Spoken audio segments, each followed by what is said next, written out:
Arcanjo Miguel adverte algo que a maioria dos católicos nunca ouviu falar. Um segredo espiritual ligado à noite de Natal e à ceia que você prepara para a sua família. Hoje você vai descobrir quais são os 5 animais que nenhum católico deveria ferir ou matar, e muito menos colocar como alvo de crueldade ou morte na ceia de Natal, e o que acontece espiritualmente quando alguém faz isso. O motivo espiritual por trás de cada um deles vai te deixar arrepiado. Se você já feriu ou matou algum desses animais sem saber, talvez até mesmo preparando a ceia em família, não entre em pânico. Vou te mostrar exatamente o que fazer para reparar espiritualmente esse erro. Mas se você continuar fazendo isso depois de conhecer a verdade, especialmente em tempos santos como o Natal, as consequências espirituais podem ser gravíssimas. Pare tudo agora. Desligue as notificações do celular, porque o que você vai descobrir nos próximos minutos é um ensinamento guardado pela tradição da Igreja sob a vigilância daquele que é chamado de Príncipe das Milícias Celestes, o Arcanjo Miguel. São verdades que vêm diretamente das Escrituras Sagradas, dos padres da Igreja, da tradição católica milenar e de experiências místicas de santos profundamente devotos de São Miguel, mas que foram sendo esquecidas ao longo dos séculos. E hoje você vai redescobrir um tesouro espiritual que pode proteger sua família, sua casa, sua mesa, a noite em que vocês se reúnem e sua vida inteira de ataques espirituais que você nem imagina que estão acontecendo. Você já percebeu que algumas pessoas parecem viver sob maldições constantes? Doenças que não curam, problemas financeiros que não resolvem, relacionamentos que não prosperam, uma sensação de peso espiritual que não passa. A tradição espiritual ligada ao Arcanjo Miguel mostra que muitas dessas situações têm origem em ofensas contra a criação de Deus que as pessoas cometem sem saber, inclusive em dias santos. E ferir ou matar certos animais específicos, criaturas que Deus colocou na terra com propósitos espirituais definidos e que Miguel ajuda a proteger dentro da ordem da criação, pode abrir portais de maldição sobre uma família inteira durante gerações, especialmente quando isso acontece justamente em tempos de bênção, em torno da mesa que deveria ser noite de paz, reconciliação e harmonia com toda a criação. Mas antes de falar desses animais, a gente precisa entender o fundamento espiritual disso tudo, que está na própria Bíblia e que muitos católicos simplesmente ignoram. Em Gênesis capítulo 1, versículo 21, está escrito que Deus criou os grandes monstros marinhos e todos os seres vivos que deslizam e vivem nas águas, e todas as aves segundo suas espécies. E o versículo continua dizendo algo poderoso. E Deus viu que isso era bom. Não apenas útil, não apenas funcional, mas bom. Havia bondade intrínseca na criação, havia propósito divino, havia significado espiritual profundo.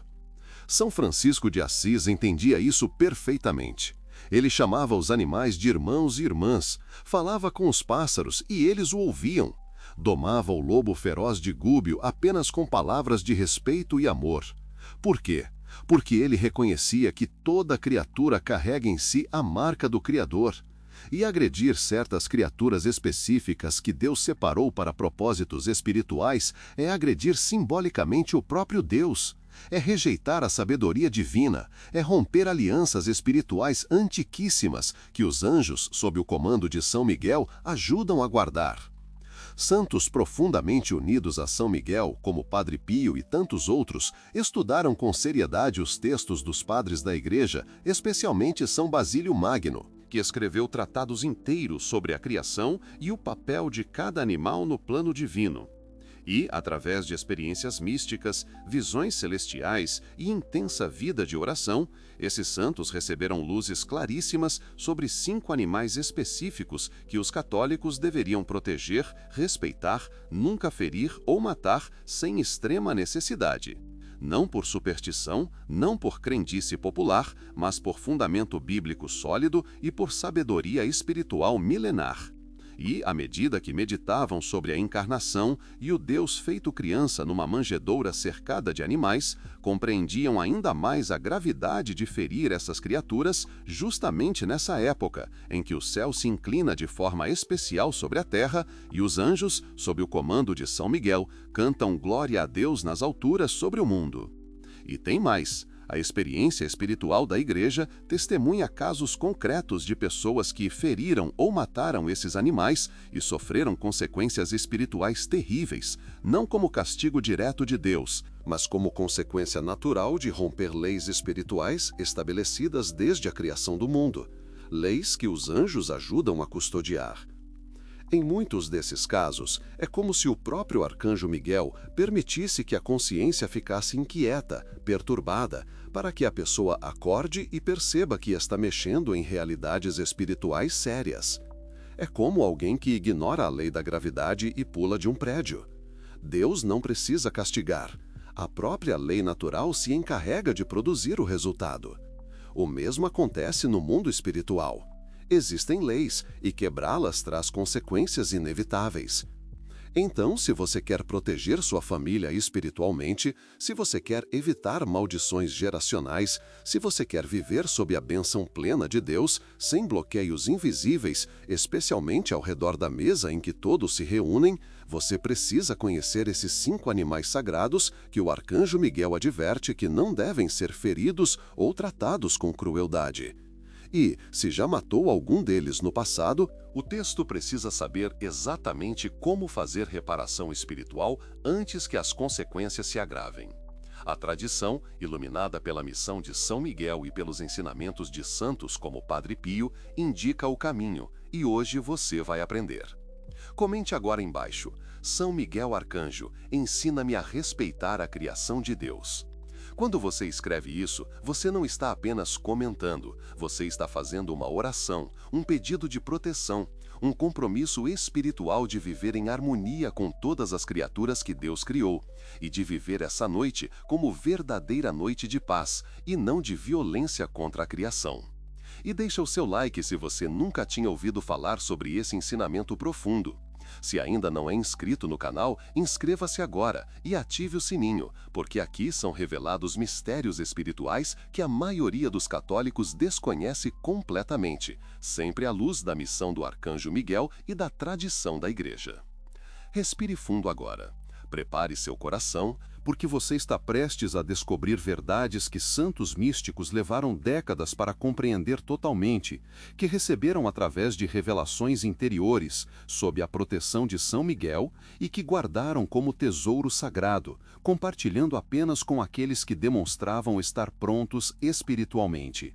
E hoje, você é um desses escolhidos. Hoje você entra no círculo dos que conhecem os mistérios mais profundos da relação entre o homem, os anjos e a criação divina, e vai aprender como isso se conecta diretamente à forma como você organiza, prepara e vive a ceia em família. Agora vamos revelar os 3 primeiros animais sagrados que nenhum católico deveria ferir ou matar, muito menos em dias santos, e principalmente não ao redor da mesa em família. Preste muita atenção, porque cada um deles tem fundamento bíblico claro e carrega significado espiritual profundíssimo que pode impactar sua vida de formas que você nem imagina. Primeiro animal sagrado, a pomba. Primeiro animal sagrado, a pomba. A pomba é o primeiro e mais óbvio dos animais que nenhum católico deve matar. E o motivo vai muito além do fato de ser bonita ou inofensiva. A pomba é o símbolo explícito do Espírito Santo. Quando Jesus foi batizado no Rio Jordão, os céus se abriram e o Espírito Santo desceu sobre ele em forma de pomba. Mateus, capítulo 3, versículo 16, registra isso com clareza absoluta. Não era necessário que o Espírito Santo tomasse forma visível, mas Deus escolheu a pomba especificamente para revelar algo profundo sobre sua natureza: mansidão, pureza, paz, fidelidade. Muitos santos e diretores espirituais, à luz da missão do arcanjo Miguel, explicam que, quando alguém mata uma pomba, especialmente de forma intencional e sem necessidade, está cometendo uma ofensa simbólica gravíssima contra o Espírito Santo. Não que o Espírito Santo seja literalmente ferido, mas, no plano espiritual invisível, um bloqueio se estabelece. A pessoa que mata a pomba cria uma barreira entre sua alma e a ação do Espírito Santo. As graças divinas encontram resistência para fluir. A inspiração espiritual diminui. O discernimento fica turvo. A paz interior se esvai, e os anjos, com São Miguel à frente, precisam lutar ainda mais para defender aquela alma. Um jovem, devoto de São Miguel, contou que, irritado com as pombas que pousavam no telhado de casa e sujavam a varanda, começou a atirar pedras e depois balas de chumbinho, matando várias delas por raiva. Nas semanas seguintes, passou a ter pesadelos em que via a própria casa cercada de fumaça escura e, no meio daquela escuridão, tentava rezar e não conseguia. Acordava suando, com o coração apertado, sentindo uma presença pesada. Um dia, durante uma missão de São Miguel na paróquia, ouviu uma pregação sobre o respeito à criação e sobre a pomba como símbolo do Espírito Santo. Naquele instante, caiu em si e entendeu. Tinha ferido um símbolo de paz. Procurou um sacerdote, confessou com sinceridade, pediu a intercessão de São Miguel e se comprometeu a nunca mais maltratar essas aves. Fez uma reparação concreta, ajudando uma obra que cuidava de animais feridos. Pouco a pouco, a opressão foi desaparecendo, os pesadelos cessaram e a paz voltou ao coração e à casa. A pomba também aparece no Antigo Testamento como símbolo da fidelidade conjugal e da pureza. No Cântico dos Cânticos, o amado chama a amada de minha pomba. Deus escolheu esse animal para representar a Igreja, a esposa de Cristo. Matar uma pomba, portanto, é agredir simbolicamente a própria Igreja Católica. É rejeitar a pureza que Deus deseja para seu povo, é ferir um sinal que os anjos protegem com zelo. E tem um detalhe que poucos sabem. Pombas são monogâmicas. Escolhem um parceiro para a vida inteira. Se o parceiro morre, muitas vezes a pomba sobrevivente recusa outro companheiro e vive em espécie de celibato até o fim da vida. Essa fidelidade extraordinária é reflexo da fidelidade de Deus com seu povo. Matar uma pomba que está em casal é especialmente grave, porque você destrói essa imagem viva da fidelidade divina. Muitos diretores espirituais aconselham: se uma pomba entrar na sua casa, não a mate, não a expulse com violência. Receba-a com respeito, como mensageira de paz. Abra a janela, deixe-a sair naturalmente e agradeça a Deus pela visita, pedindo a proteção de São Miguel sobre sua casa. Sacerdotes contam que casas que respeitam as pombas têm mais paz, menos brigas conjugais, mais harmonia familiar. Não é magia, é lei espiritual. Respeitar o símbolo do Espírito Santo atrai a ação do Espírito Santo. E isso vale de modo especial nessas noites de Natal, em que famílias pedem paz, sem perceber que, muitas vezes, ferem o próprio símbolo da paz. Segundo animal sagrado, o cordeiro. Segundo animal sagrado, o cordeiro. O cordeiro é o segundo animal que nenhum católico deveria matar sem extrema necessidade. E aqui precisamos fazer uma distinção importante. A tradição da Igreja não está dizendo que é proibido comer carne de cordeiro. Jesus mesmo comeu cordeiro na última ceia, pois era o cordeiro pascal. O que a espiritualidade cristã alerta, sob o olhar do arcanjo Miguel, é contra matar cordeiros de forma cruel, desnecessária, esportiva ou por maldade, e contra transformar esse ato em algo banal, especialmente em tempos santos. O cordeiro é o símbolo máximo de Jesus Cristo. João Batista, ao ver Jesus, exclamou: "Eis o Cordeiro de Deus que tira o pecado do mundo." No Apocalipse, Jesus é chamado repetidamente de o Cordeiro que foi imolado. Toda a teologia da redenção gira em torno da imagem do Cordeiro sacrificial. Agredir um cordeiro de forma gratuita, portanto, é agredir simbolicamente o próprio Cristo. Havia no interior um açougueiro conhecido por zombar dos cordeiros. Ele os puxava pelas patas, ria do medo deles, prolongava o sofrimento antes de abatê-los. Apenas para se divertir. Com o tempo, começou a ter sonhos perturbadores. Via um cordeiro ensanguentado, com um olhar manso e triste, fitando-o em silêncio, enquanto ao fundo parecia ouvir um som de trombetas e batalha, como se os anjos estivessem em combate. Acordava com o peito apertado, sem conseguir explicar a angústia. Um dia, durante uma confissão em uma paróquia dedicada a São Miguel, abriu o coração ao sacerdote. O padre foi direto: "Você está ferindo, no símbolo, aquele que se entregou por você. São Miguel está permitindo que a sua consciência seja acordada para que você pare antes que seja tarde. A partir dali, o homem mudou completamente a forma de tratar os animais. Deixou a crueldade, passou a abater com o máximo de respeito e, pouco depois, decidiu até mudar de profissão. Quando tomou essa decisão, a opressão se desfez como neblina diante do sol.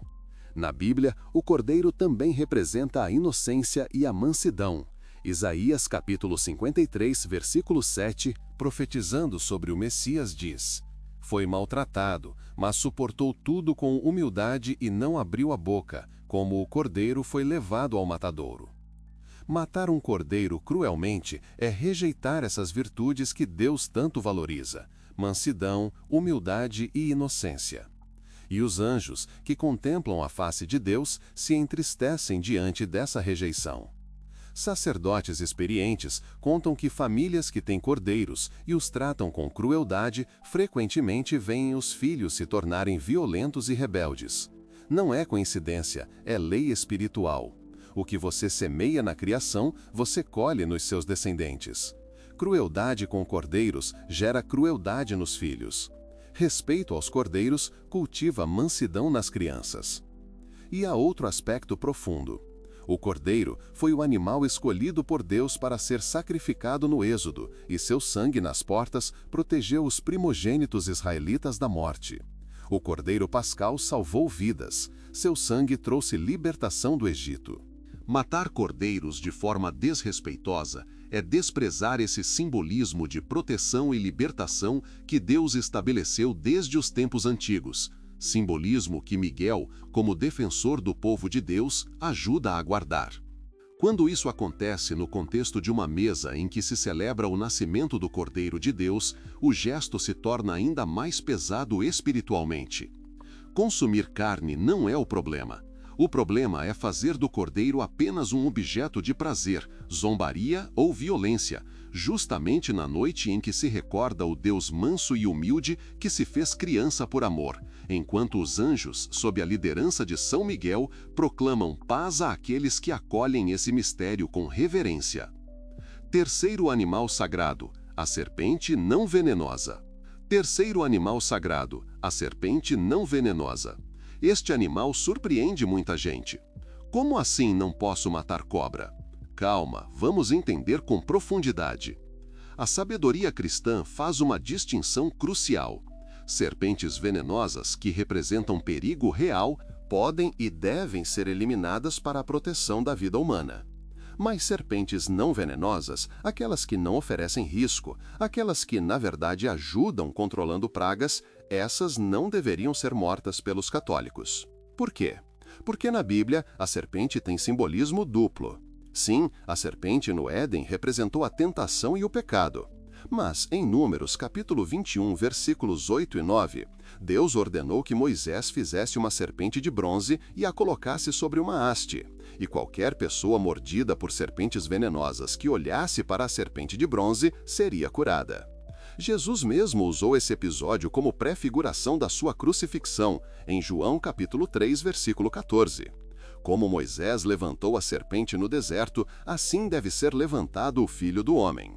A serpente de bronze representava a cura, representava a salvação, representava o próprio Cristo sendo levantado na cruz. Matar serpentes não venenosas sem necessidade, portanto, é rejeitar esse simbolismo profundo de cura e salvação que Deus estabeleceu. Um fazendeiro costumava dizer com orgulho que matava toda cobra que aparecia na propriedade. Não queria nem saber se era venenosa ou não. Aqui, cobra não fica viva, repetia.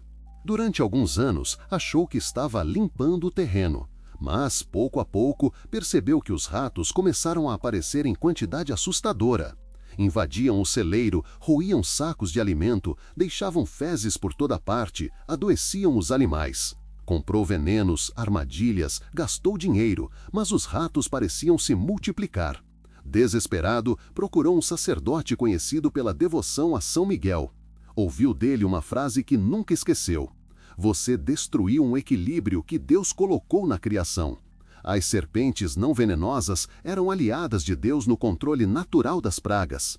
Ao eliminá-las, você abriu espaço para o caos. São Miguel combate a desordem, mas quando você insiste em ignorar a ordem de Deus, ele permite que você veja as consequências, para que aprenda. O fazendeiro mudou de atitude, passou a distinguir as cobras, deixou de matar as inofensivas e, com o tempo, viu o equilíbrio voltar, quase como se a própria terra suspirasse de alívio. A tradição espiritual lembra: Deus não cria nada inútil, cada criatura tem seu papel. Matar sem discernimento é arrogância humana. É achar que você sabe melhor que Deus o que deveria ou não existir. Essa sabedoria se aplica perfeitamente às serpentes não venenosas. E há um detalhe místico transmitido por pessoas de oração. Serpentes têm capacidade de perceber certas energias e vibrações na natureza que os humanos não percebem. Várias vezes, serpentes não venenosas fogem de locais onde forças malignas estão atuando. Se você respeita essas serpentes, elas podem funcionar como sinais discretos de que algo não está bem naquele ambiente. Matar essas criaturas é eliminar um instrumento que Deus colocou na criação para nossa proteção indireta, algo que os anjos, sob o comando de São Miguel, sabem muito bem. Agora pense, quantas vezes, em festas de fim de ano, pessoas matam animais por pura aversão, por impulso, sem necessidade?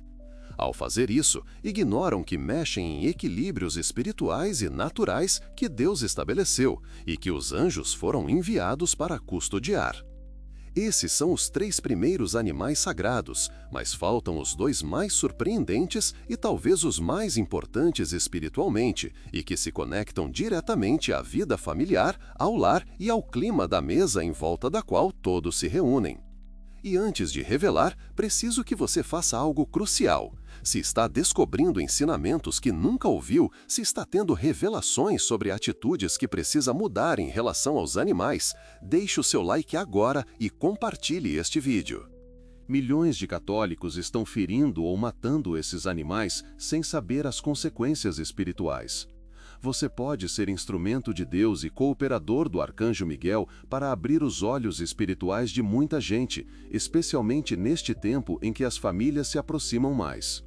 E nos comentários escreva: São Miguel Arcanjo, a partir de hoje respeitarei toda a criação de Deus. Seu compromisso público vai fortalecer sua determinação espiritual e vai encorajar outros católicos que também estão descobrindo essas verdades.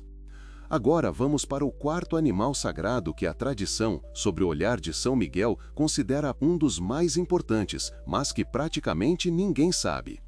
Este é um mistério que pouquíssimos católicos conhecem, mas, quando você descobre, transforma completamente sua relação com a providência divina, inclusive quando você olha pela janela nessa época e vê o céu, os telhados e as pequenas aves que Deus envia como sinais. 4º animal sagrado, a andorinha. 4º animal sagrado, a andorinha. A andorinha é o 4º animal que nenhum católico deveria matar, e o motivo vai te surpreender. No Salmo 84, versículos 3 e 4, está escrito algo lindo. Até o pardal encontrou casa, e a andorinha ninho para si, onde ponha os seus filhotes. Junto aos teus altares, Senhor dos exércitos, meu Rei e meu Deus. Percebeu? As andorinhas fazem seus ninhos perto dos altares de Deus. Elas são atraídas pela presença divina. Elas buscam santidade instintivamente. A espiritualidade cristã ensina que andorinhas são aves mensageiras de bons presságios. Quando uma andorinha faz ninho na sua casa, é sinal de que Deus está abençoando aquela família.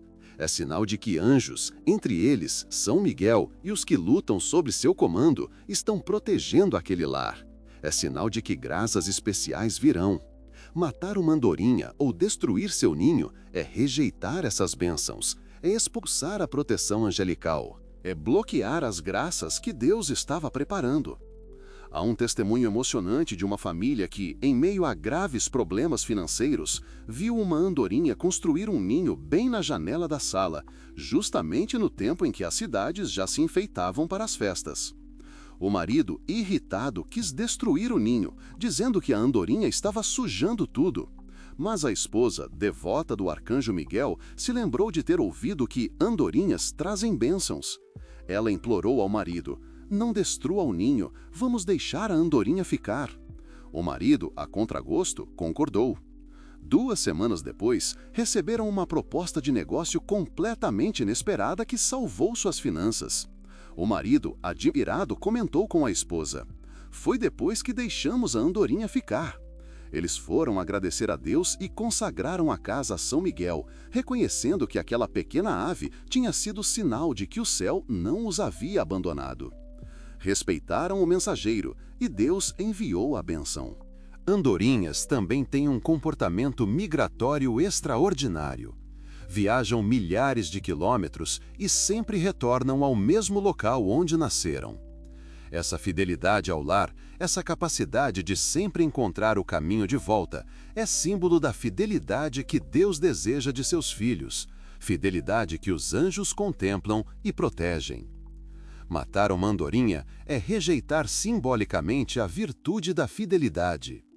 Muitos confessores alertam: quem mata andorinhas frequentemente perde o rumo na vida. Começa a vagar sem propósito, perde o senso de direção espiritual. Não consegue mais encontrar o caminho de volta para Deus. Não é maldição mágica, é consequência de romper uma lei espiritual estabelecida na criação. E tem mais: andorinhas se alimentam de insetos em pleno voo. Elas controlam naturalmente pragas de mosquitos, moscas, pernilongos. São aliadas de Deus na manutenção do equilíbrio ecológico. Matá-las é destruir o sistema que Deus criou para proteger a saúde humana de doenças transmitidas por insetos, algo que a sabedoria divina, assistida pelos anjos, organizou com perfeição. Agora imagine isso justamente no tempo em que você enfeita a casa para o Natal, acende as luzes, prepara a ceia, arruma a mesa com carinho e, ao mesmo tempo, destrói o ninho de uma pequena ave que Deus permitiu que se aproximasse da sua casa como sinal de cuidado. Quantas bênçãos são expulsas sem que ninguém percebe? Quantas graças são adiadas porque, em vez de acolher o sinal, alguém se irritou com a sujeira do ninho? Quinto animal sagrado, o galo. Quinto animal sagrado, o galo. E agora chegamos ao quinto e último animal que nenhum católico deveria matar sem extrema necessidade, o galo. E o motivo é profundamente bíblico e carregado de significado espiritual que pode mudar sua vida para sempre. O galo está eternamente ligado à história de São Pedro. Quando Jesus foi preso, o texto o negou 3 vezes antes do galo cantar. Mateus, capítulo 26, versículo 74, registra: então Pedro começou a praguejar e a jurar: não conheço esse homem. E imediatamente o galo cantou. O canto do galo foi o instrumento que Deus usou para despertar a consciência de Pedro. Foi o som que trouxe Pedro ao arrependimento. Foi o alarme divino que salvou o primeiro papa da perdição eterna. A tradição espiritual, sob o olhar do arcanjo Miguel, aquele que combate as trevas e desperta as consciências, ensina que o galo representa a consciência despertada, representa o chamado ao arrependimento, representa a oportunidade de recomeçar após a queda. Matar um galo, especialmente de forma cruel ou esportiva, é simbolicamente rejeitar essas oportunidades de conversão que Deus oferece. Há relatos impressionantes de homens que criavam galos de briga e lucravam com isso, promovendo rinhas ilegais onde galos lutavam até a morte. Muitos deles começaram a ter uma inquietação terrível na consciência, não conseguiam dormir em paz, sentiam um peso no peito constantemente. Um deles contou que, à noite, tinha a impressão de ouvir cantos de galo misturados com gritos, como se alguém o chamasse para acordar de um sonho escuro que ele mesmo tinha escolhido viver. Ao buscar orientação espiritual, ouviu uma palavra clara de um sacerdote: você está transformando em espetáculo aquilo que Deus quis como sinal de vigilância e conversão. Está destruindo instrumentos que lembram a humanidade de acordar. O galo despertou Pedro. Você está silenciando esse chamado. Era como se São Miguel, por meio da consciência, batesse à porta da alma e dissesse: acorda, ainda há tempo de mudar. O galo também simboliza a vigilância, canta ao amanhecer, anunciando o dia novo.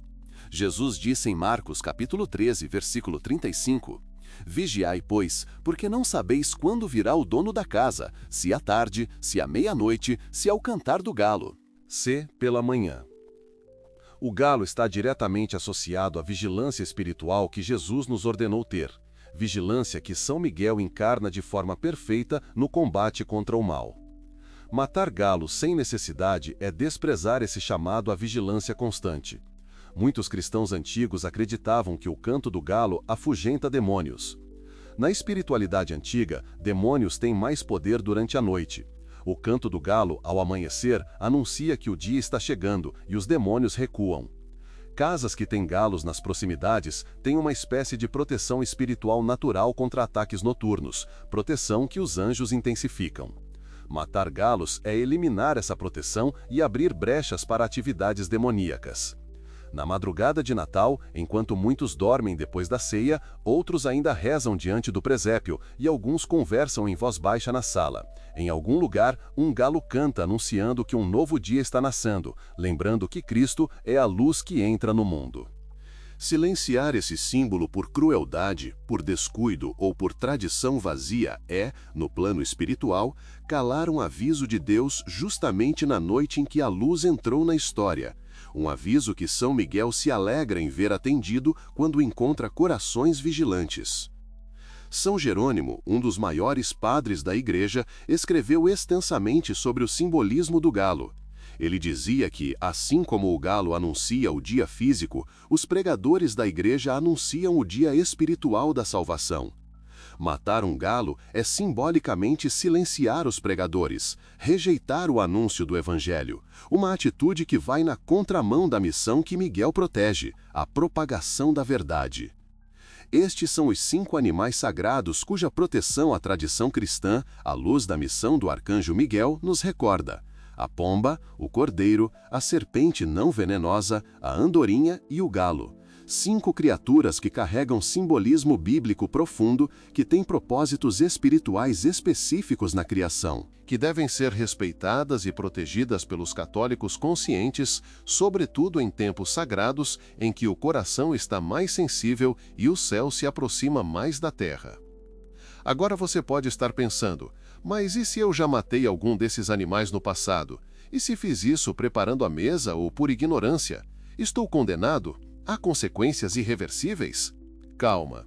A mesma tradição que adverte também ensina exatamente o que fazer para a reparação espiritual, como purificar essa culpa, como restaurar as bênçãos bloqueadas, como fechar as brechas espirituais abertas, sempre pedindo a ajuda do arcanjo Miguel, que foi enviado para nos defender e nos ajudar a recomeçar.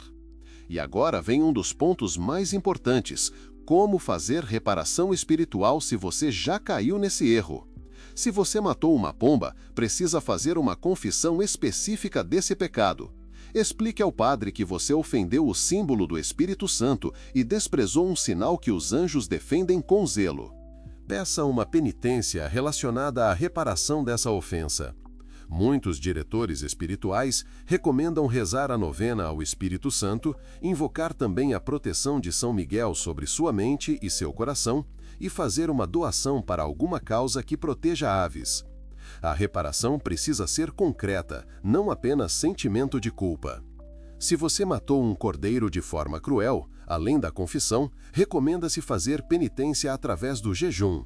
Jejuar a carne de cordeiro permanentemente como reparação e meditar profundamente na paixão de Cristo, reconhecendo que o Cordeiro de Deus sofreu por você. Ofereça esse sofrimento meditativo como desagravo pela crueldade cometida, pedindo a São Miguel que combata em você toda a dureza de coração e toda a violência. Se você matou serpentes não venenosas, confesse e peça orientação ao padre confessor sobre como reparar. Pode ser muito útil estudar sobre o equilíbrio ecológico que Deus estabeleceu na criação e se comprometer a educar outras pessoas sobre a importância de cada criatura no plano divino. Peça a São Miguel, defensor da ordem de Deus, que cure em você toda tendência a destruir sem discernimento. Se você destruiu ninhos de andorinhas ou matou essas aves, além da confissão, faça uma doação para alguma causa de proteção de aves migratórias. E se andorinhas voltarem a fazer ninho na sua casa, receba-as com gratidão, como sinal de que Deus perdoou e está restaurando suas bênçãos sobre você, e consagre aquele lar a São Miguel, pedindo que ele mantenha longe toda sombra de desânimo e desesperança. Se você matou galos de forma cruel ou participou de rinhas, a reparação é mais séria. Além da confissão sacramental, é necessário fazer restituição financeira. Se lucrou com rinhas, doe esse dinheiro para obras de caridade. Reze o terço da misericórdia durante 30 dias consecutivos e invoque São Miguel todos os dias, pedindo que ele desperte sua consciência cada vez que você estiver prestes a ferir qualquer criatura de Deus. Comprometa-se publicamente a nunca mais participar de qualquer forma de crueldade animal. A partir de hoje, sua relação com a criação de Deus deve mudar completamente. Não se trata de adorar animais, isso seria idolatria.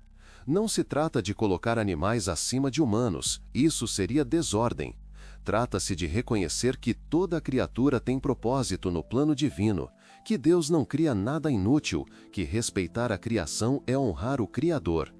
E, quando você se reúne à mesa com aqueles que ama, trata-se de entender que a noite em que o Verbo se faz carne não combina com sangue derramado por capricho, crueldade ou ignorância, e que os anjos, liderados por São Miguel, se alegram quando encontram lares em que essa verdade é respeitada. Os santos viviam isso intensamente. Testemunhas contam que pássaros pousavam em suas mãos durante caminhadas, que animais selvagens se aproximavam deles sem medo, que muitos conversavam com as criaturas como São Francisco fazia. Não era fenômeno inexplicável, era simplesmente o resultado de viver em harmonia plena com toda a criação de Deus, debaixo da guarda dos anjos. Você pode viver a mesma harmonia. Comece ensinando seus filhos desde pequenos a respeitar esses 5 animais sagrados. Conte-lhes as histórias bíblicas relacionadas a cada um. Mostre-lhes que a fé católica verdadeira inclui reverência por toda a criação e que o arcanjo Miguel protege aqueles que respeitam a ordem que Deus estabeleceu. Quando uma pomba aparecer, ensine: olha, é o símbolo do Espírito Santo, honrado pelos anjos. Quando virem um cordeiro, explique: Jesus é chamado de Cordeiro de Deus e São Miguel o adora como Senhor. Quando encontrarem uma cobra não venenosa, em vez de matar, ensine a identificar e respeitar. Quando andorinhas fizerem ninho, celebre como bênção enviada do alto. Quando o galo cantar ao amanhecer, sobretudo na madrugada de Natal, lembre: é o chamado à vigilância que Jesus nos ensinou e São Miguel nos ajuda a permanecer de pé. E, ao preparar e viver esses momentos em família, lembre-se desses 5 animais e de tudo o que eles representam. A mesa, a comida, a família, as orações, tudo isso deve estar em sintonia com a paz que os anjos anunciaram naquela noite. Não apenas paz entre os homens, mas paz entre o homem e toda a criação de Deus.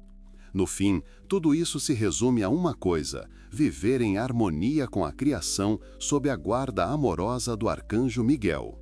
Esta sabedoria espiritual sobre os 5 animais sagrados não é superstição. Tem fundamento bíblico sólido, tem tradição dos padres da Igreja, tem experiência mística dos santos e a proteção constante do arcanjo Miguel. É teologia autêntica esquecida que precisa ser redescoberta urgentemente. E lembre-se sempre: respeitar esses animais não garante que você ficará rico, que nunca terá problemas, que viverá sem sofrimentos. Não é barganha com Deus. É simplesmente viver de acordo com as leis espirituais que Ele estabeleceu na criação, leis que São Miguel protege com zelo. E quem vive de acordo com essas leis experimenta bênçãos naturais, proteção angelical, graças abundantes, porque está em sintonia com a vontade divina.